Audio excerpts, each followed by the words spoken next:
Hello students, आज की मैं वीडियो में आपको बताऊंगी कि मीथेन का इलेक्ट्रॉन डॉट स्ट्रक्चर हम कैसे बनाएंगे। मीथेन का जो फॉर्मूला होता है CH4 होता है। C means carbon, H means hydrogen, और नाम से ही हमें पता चल रहा है इलेक्ट्रॉन डॉट स्ट्रक्चर मीन्स कि जो इसके इलेक्ट्रॉन है उसको हमें किस स्ट्रक्चर के फॉर्मेट में रिप्रेजेंट करना है, डॉट फॉर्मेट में, मतलब डॉट बना करके। तो आपने चैप्टर 4 केमिस्ट्री में पढ़ा होगा 10th क्लास की NCERT बुक में कि कार्बन एक टेट्रावेलेंट एलिमेंट है। टेट्रावेलेंट एलिमेंट मतलब कि इसकी जो वैलेंसी है वो कितनी है, 4। इसके जो आउटर मोस्ट शेल है, जो वैलेंस शेल है, उसमें कितने इलेक्ट्रॉन्स प्रेजेंट हैं, 4। जबकि जो हाइड्रोजन है, हाइड्रोजन के वैलेंस शेल में कितने इलेक्ट्रॉन्स हैं, ओनली 1। अगर मैं कार्बन और हाइड्रोजन दोनों का मैं इलेक्ट्रॉनिक कॉन्फ़िगरेशन लिखूँ KLMN, मैंने यहाँ पे लिखा है कार्बन का और यहाँ पे लिखा है हाइड्रोजन का। जो कार्बन का एटॉमिक नंबर होता है, जैसे कि आप लोगों को पता है कि एटॉमिक नंबर को अपन Z से रिप्रेजेंट करते हैं। The atomic number of carbon is 6 whereas the atomic number of hydrogen is 1। तो जब इसका हम इलेक्ट्रॉनिक कॉन्फ़िगरेशन करेंगे तो ये आएगा 2 और ये आएगा यहाँ पे 4। इस कार्बन स्टेबल, क्या कार्बन हमारा स्टेबल है? नो।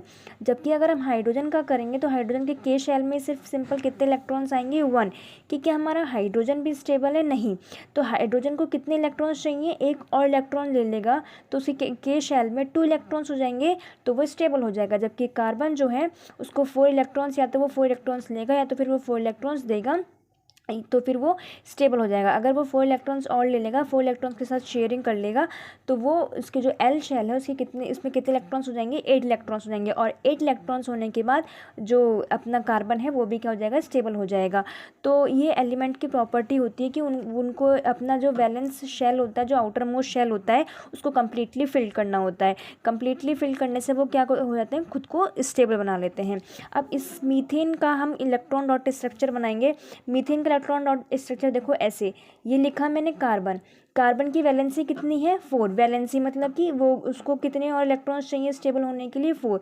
तो और मुझे डॉट से रिप्रेजेंट करना है, और इलेक्ट्रॉन्स को तो कार्बन का एक इलेक्ट्रॉन, दूसरा इलेक्ट्रॉन, तीसरा, और ये आ गया हमारा 4th इलेक्ट्रॉन। और हाइड्रोजन कितने हैं, 4। तो हाइड्रोजन को मैं रेड से लिखने की कोशिश कर रही हूँ। हाइड्रोजन को मैंने लिखा H से, इस H से रिप्रेजेंट कर रही हूँ मैं हाइड्रोजन को। और हाइड्रोजन मैंने कितने बनाए, 4। और हाइड्रोजन की वैलेंसी भी कितनी होती है, हाइड्रोजन की वैलेंसी भी कितनी होती है, 1। इस वाले हाइड्रोजन की वैलेंसी 1, इस वाले हाइड्रोजन की वैलेंसी 1, इस वाले हाइड्रोजन की वैलेंसी 1, और इस वाले हाइड्रोजन की भी वैलेंसी 1।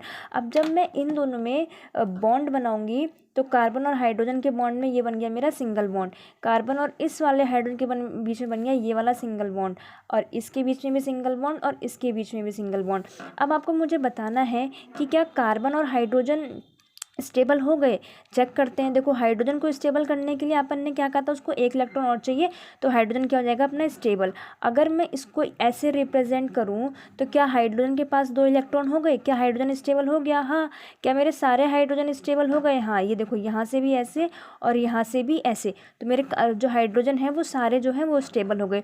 अब बात आ रही है कार्बन की। कार्बन के पास ऑलरेडी कितने इलेक्ट्रॉन्स थे, 4। जबकि उसको और कितने चाहिए थे, 4। जब वो 4 ले लेगा तो उसके कितने हो जाएंगे, यहाँ पे 8 हो जाते, और 8 होने के बाद वो क्या हो जाएगा, बैलेंस हो जाएगा। तो देखो, इसने 4 किससे लिए, हाइड्रोजन से शेयरिंग की, 1 2 3 4, और ऑलरेडी उसके पास 4 थे पहले से, 1 2 3 4, 4 + 4 मेक्स 8। और इसकी वजह से कार्बन और हाइड्रोजन की बॉन्ड शेयरिंग से जो ये मीथेन कंपाउंड बना, और कार्बन और हाइड्रोजन दोनों इसमें क्या हो गए, स्टेबल भी हो गए।